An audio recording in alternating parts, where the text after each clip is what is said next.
humans of the internet. How we all doing? Hey, hardest reset. Does that work? The only problem with the camera being here is our beautiful bookshelf is no longer in the right place. Adam got a brand new awesome screen for our amazing setup here, which is great, but it means our background doesn't work anymore, so we're going to have to rearrange it. But that's all good. That's all good. All right, so today we're trying something a little bit different. Today I am going to take this book, Where the Wild Things Are, and I'm going to be a big fat nerd about it. I'm basically going to spend some time going through some of it with you and just kind of point out some cool shit that I have noticed about it or that I know about it from studying it academically. So, for those of you who don't know, I have a master's in children's literature. I wrote a master's thesis on children's books that behave as tricksters do. So essentially what I did was I took the role that a trickster plays in a pantheon, in a kind of... That was weird. Stream cycled back, so I heard your greeting. Oh, weird. That is weird. Anyway, I took the role that tricksters play in pantheons and in mythology, and I applied that role to certain kinds of children's books and spoke about how it serves a similar purpose to kids. It had to do with transgression and things of that nature. I'm just going to move this up so that I don't keep looking like I'm looking at the wrong place. This is weird. I had it all... Oh, God. Sorry. Is that better? Do I look like I'm looking at you now? That looks better, doesn't it? So that's what we're going to do. So that's my background, and that's why I feel like I'm qualified to talk about this stuff. Because I do actually have a piece of paper that says I'm qualified to talk about this stuff. And Where the Wild Things Are is a frickin' work of genius. Not just because it's a great children's story, but because of the structure of the book is so beautifully done that it does things to your brain that you don't even notice it's doing. So, we're going to talk about this book a little bit. Is there anyone in chat who is not already familiar with Where the Wild Things Are? Do I need to read it before I start? Or can I just launch into the nerdery? Anyone, any votes on me reading this book first? Or can I just go for it? Thoughts? Anyone? I'm going to just go for it. I feel like most people are familiar with it. If you have never read Where the Wild Things Are, I strongly suggest you do so. And if you have children, you should definitely read it to your children. If you have children in your life, even if you didn't spawn them yourself, you should read it to the children in your life because it's amazing. All right. So you've never read it. Oh my God. All right. Brief synopsis. I'm not going to read the whole thing right now. The brief synopsis of Where the Wild Things Are is that there is this little boy called Max, and he is a ratbag, and he is being a dickhead to his mum, and his mum loses her shit, and she tells him to go upstairs without any dinner. And so he goes upstairs, and he's pissed off, and obviously I'm jacksifying the story up quite a lot. And while he's up there, his room turns into a magical forest, and there's a ship, and he sails away on the ship for a year and a day, and he gets to the land of the wild things, and he hangs out with the wild things, and he becomes their king. And then after a while, he starts to miss his home and miss his mama. And so he gets on his ship and he sails back home. And the wild things are really annoyed, and they're like, come back, we love you, we're going to eat you up. But he ignores them, and he sails home to his mum. And when he gets back to his room, his dinner is still waiting for him, and it's still hot. That's the short version.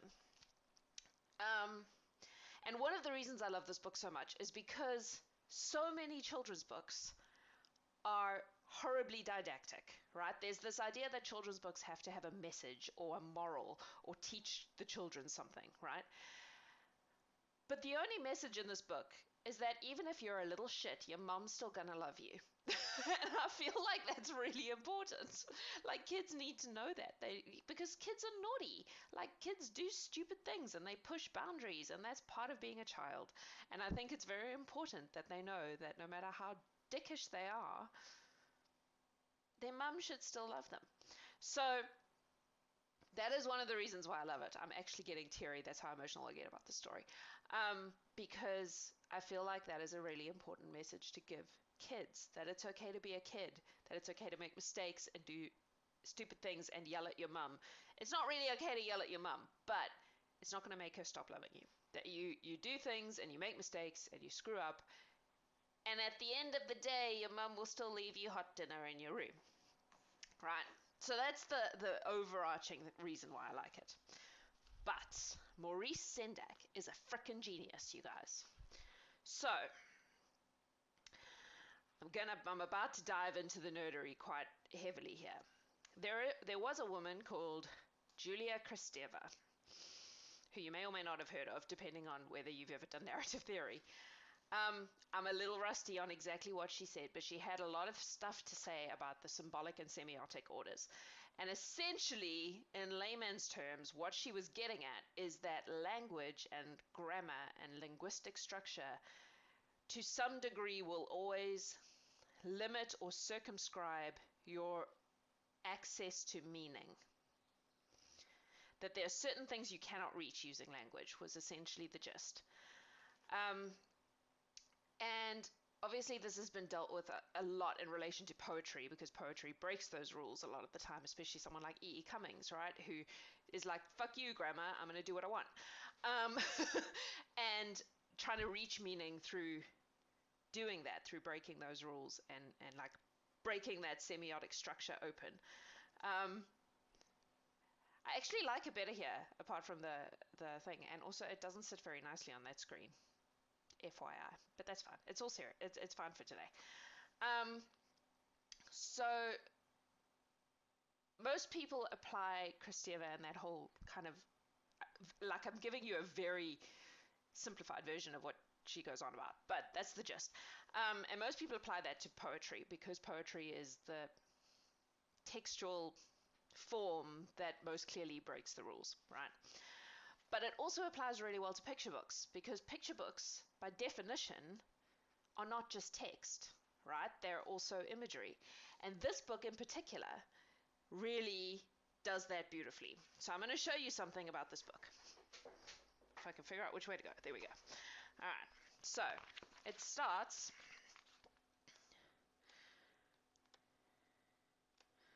with this page. Okay. Ooh.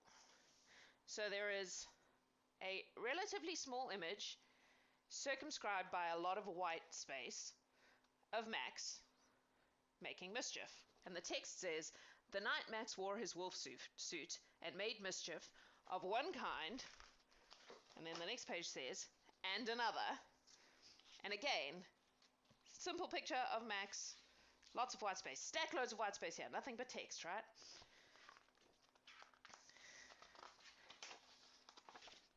His mother called him Wild Thing, and Max said, I'll eat you up, and he was sent to bed without eating anything.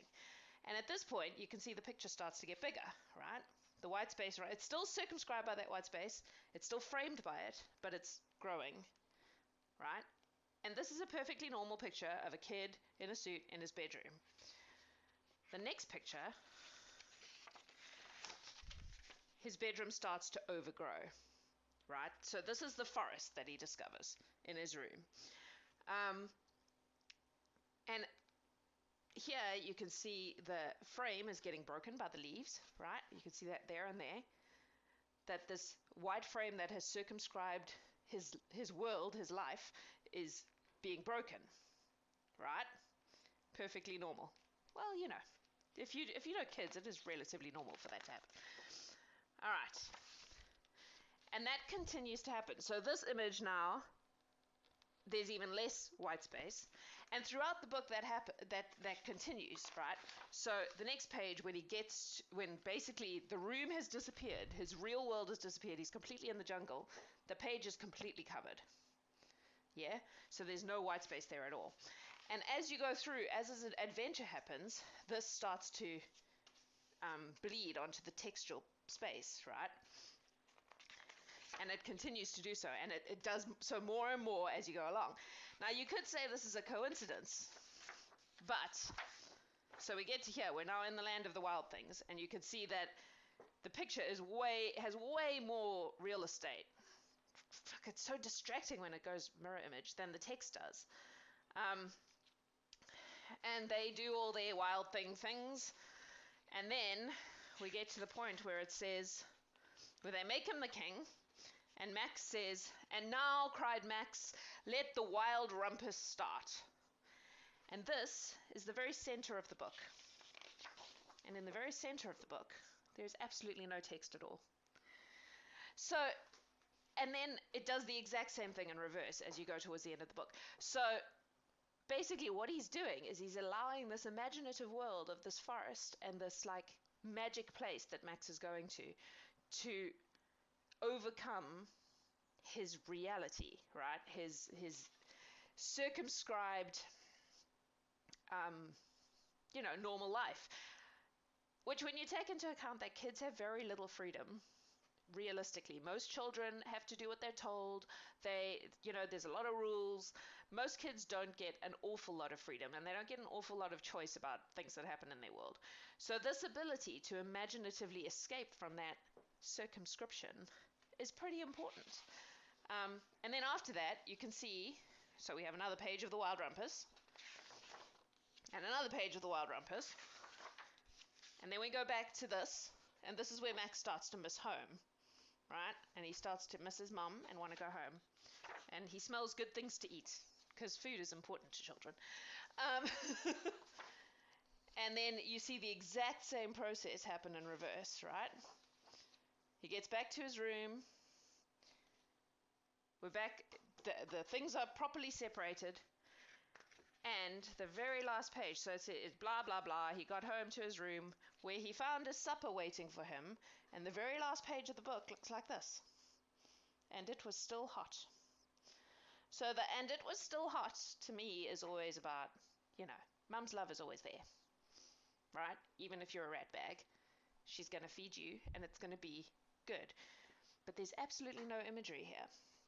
So essentially what the book does is it goes from a space where the text, the real world, has its own spot, and it's most of the world, and Max's world is small and kind of locked in by that real world, and it gradually grows. It breaks free of those restraints, takes over the whole frickin' page. For 3 pages there's no text. It's just Max and the wild things having their wild rumpus, and then it all like returns back to the original, and goes back to just that one little piece of text at the end of the book. And you could say this is a coincidence, but I believe that Maurice Sendak is way too smart for that. This is not accidental. Like, this is a very conscious thing that he's doing. The white space can be representative of how bland his surroundings are. They can be, but I think it's, or his dinner, maybe. I think the fact that he goes on this journey and then chooses to come back, like he's not forced to come back, he's not dragged back against his will, he makes that choice and comes back of his own volition, suggests it is that thing that like kids want freedom, but they want to know that they're safe and that their world is safe. And so it kind of manages to capture that without it being really overt. And often without, like, children feel comforted by the story, but they don't know why they feel comforted by the story. And I think it's because it's like the trickster thing, right? It's because it gives them a means to subvert that constructed world while still remaining safe. And I think that's, yeah, exactly. I think that is the thing that this book captures so beautifully, is that urge to like go and be free and do what you want and like stare into the eyes of the monsters and have them make you their king, right? And ride your boat and run around in the forest. But then at the end of the day, you want to be able to get in your boat and come home to your mum and eat your warm dinner. Like, and I feel like that journey, that there and back again thing, is really freaking cool. I.e. Shadow, yes. Yes, definitely. Shadow is my Tabaxi sorceress in our home game, and she's definitely going through that exact thing right now. Lord of the Flies, they still arrange a structure hierarchy. Oh, don't get me started on Lord of the Flies, Mo. That, we will do an episode on Lord of the Flies. I have opinions on that book too. That's not all. So the other thing about Where the Wild Things Are that a lot of people miss, which I love, and it's the smallest little detail, but it's so great, is the question of whether this is all in Mac's head. Did he make this up? Did he just imagine it? Or is it a real journey? And if it is a real journey, how long has his mum been putting food out for him? And the answer most people say automatically is, of course it's imaginary, right? It's just like one night. It's just all in his imagination. But let me show you something cool. If we go back to the page, let me find the right page, one moment. If we go back to the page here, this is Max's room when he first gets sent to his room, right? This is Max's room when he comes home.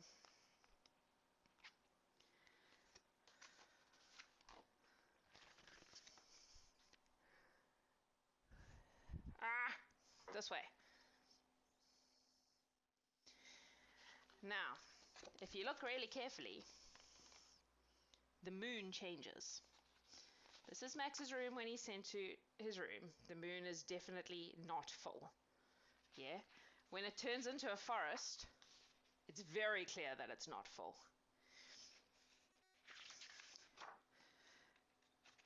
And it stays that way through all these pages. But on the night that he comes back, it's a full moon. Which suggests that he was gone for longer than just a couple of hours.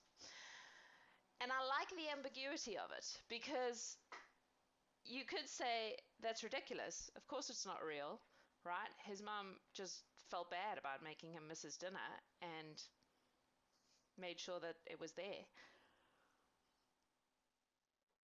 Or you could assume that he actually really did go on this adventure and his mum has been putting dinner out for him every night, hoping he would come home. And then he does. And it's kind of beautiful. The little touch of the moon that most people don't even think about, it's neat. I like it a lot. I'm going to just have a look and see what else I know about this book that you may not be aware of.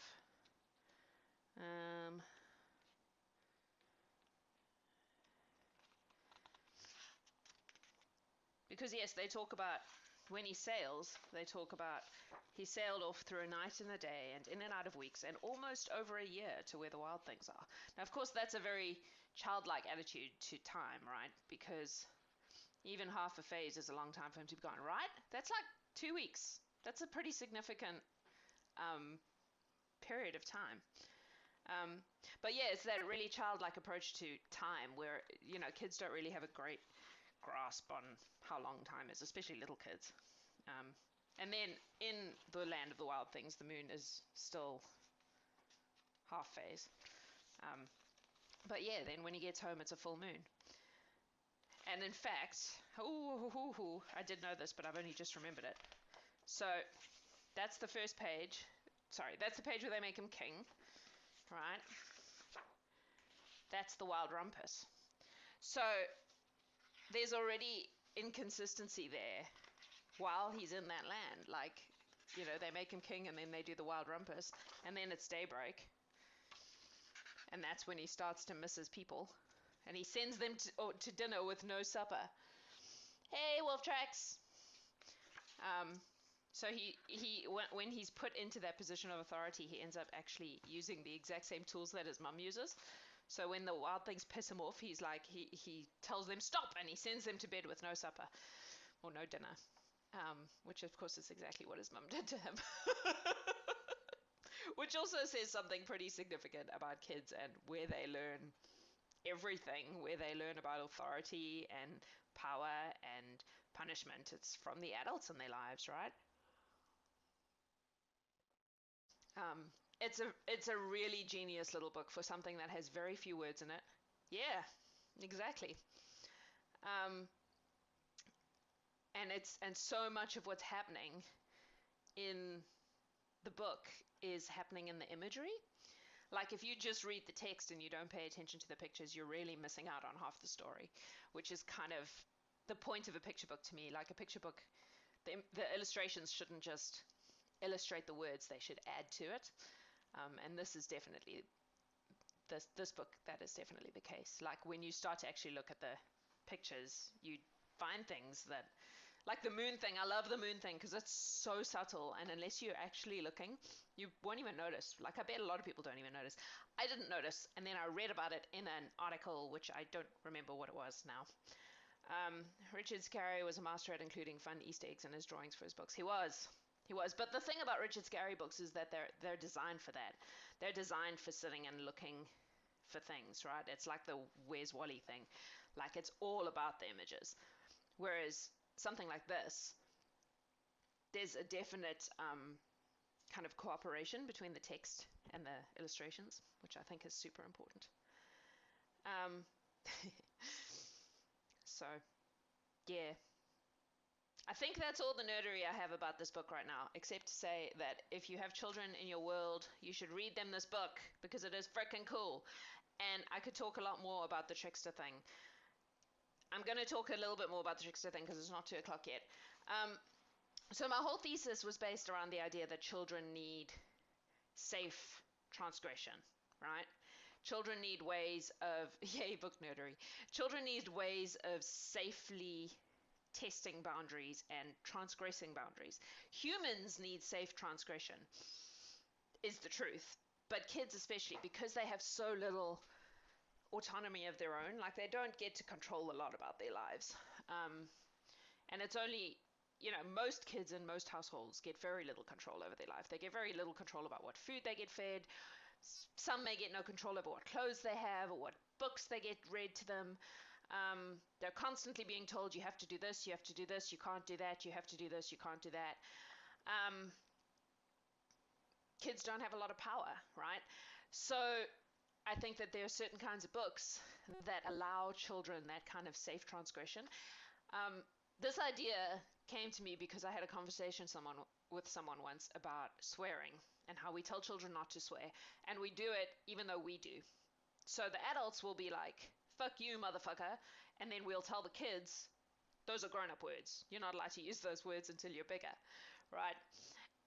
And when my child was born, I was like, words are just words. I don't care. I'm not going to make a fuss about this.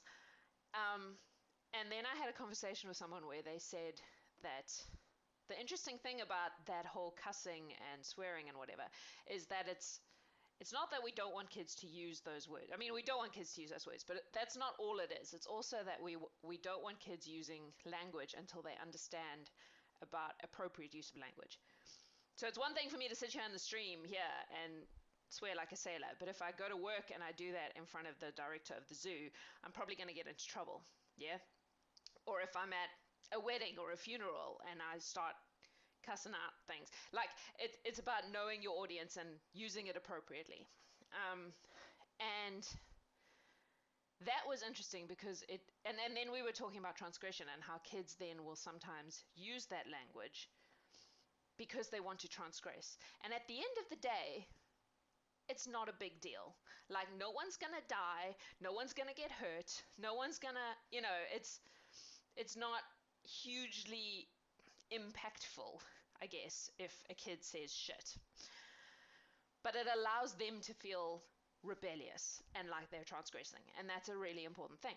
And my argument for that, and there's a similar thing with Halloween, right? That we've taken the trick out of Halloween a lot of the time, and that trick is actually really important because it gives children kind of leniency, I guess, to misbehave, to TP someone's house, to throw eggs at things. And having those safe forms of socially sanctioned transgression is really important. And the fact that we more and more take that away from children is problematic because it means that then when they need to transgress, they do it in stupid ways that can actually damage themselves or other people. So my whole argument in my thesis was about how stories, there are certain kinds of children's books that behave in the way that tricksters do, which is to say that they poke fun at authority. They um, kind of break the rules about what's allowed and what isn't. Um, and I feel like this book really encapsulates that because Max is clearly being a little shit. He's being a pain in the ass, and his mum is sick of his crap. And as a parent, we have all been there. Like, if you have a child in your life, whether you spawn them yourself or not, you know that sometimes kids are rat bags and you just want to strangle their cute little necks. Um, and the fact that the story allows for that and is like, yes, you can be a little shit. And your mum will get cross with you. And then you go and you do your bad thing and you like go to your room and you whatever. And then at the end of the day, it's all okay. Like, I feel like that journey is a really important one for kids to encounter. Um, as far as the trickster stuff goes, there's also like Roald Dahl is freaking good at it. He's problematic as fuck nowadays, but he was really good at subverting authority for children, and allowing kids to be like, mean teachers are assholes who get like blown up, and what all like the stuff that happens to the bad adults in Roald Dahl stories is beautiful, and that it kind of gives kids that outlet. I don't know if that makes sense. Again, this is a thesis I wrote over many months, and now I'm trying to impart the general idea in the space of like 5 minutes. Um, that gives you an idea for trick or treat. We need more trick in Halloween. Like, that's where it came from originally. Um, and a lot of that has been lost, I think, in the commercialization and the. Have you ever read Sideways Stories from Wayside School? I have not. I've heard of it, but I have not read them. Um, I have not. There's also loads of children's books that are very butt and bum and poo and fart oriented. And grown-ups are like, oh, why are kids so into this? And the answer to that is because it's transgressive. Like, that's what makes it fun and like tantalizing, is that it's transgressive. Um, and yeah, like, that's why kids love it. Because they have so little ability to be transgressive, but then they can make fart jokes. And then when it's in a book, right, that like legitimizes it. And I think that that's important for children to feel like their fart jokes are legitimate. This is why I loved studying children's literature so much, because I get to academically say things like, children need to feel like their fart jokes are legitimate. Yeah, so that's where the wild things are. That's my nerdery about that. It was a bit of a ramble, but it was always going to be a bit of a ramble. My trick or treat idea: a bowl of candy, a bowl of raw eggs. Give them the option of a piece of candy or throwing an egg at you. Cool. That would be cool. But you're giving permission. That's the problem, is that it's a tricky one, because you want to give that permission, but it also has to be transgressive. So I may have been lost with my lack of literary knowledge, but that was fun. Well, I'm trying to make it as accessible as possible. It's hard though, because I've been like swimming around in this stuff for so many years that it's sometimes hard for me to know what's accessible and what's not. And the whole Christievan semiotic order is a bit, but yeah, it's fun. Is there any book in particular you would like to see me do this to? Does anyone have any ideas of books you would like to watch me tear to shreds academically? I do not guarantee to be nice about them, though. If they're shitty books, I will say so, and why. I just figured today I would choose one that I love, because it's more fun to talk passionately about how awesome a book is. But if there's anything you'd like me to do, let me know, and I will put it on my list. I have some ideas, because I have some other books that I would like to talk about. We have a book called Pratchett. Oh, there's so much in Pratchett, though. So much. I would have to pick a Pratchett, I think, and do it with a particular Pratchett. I could do it with the Tiffany Aching, the We Free Men. That would be fun.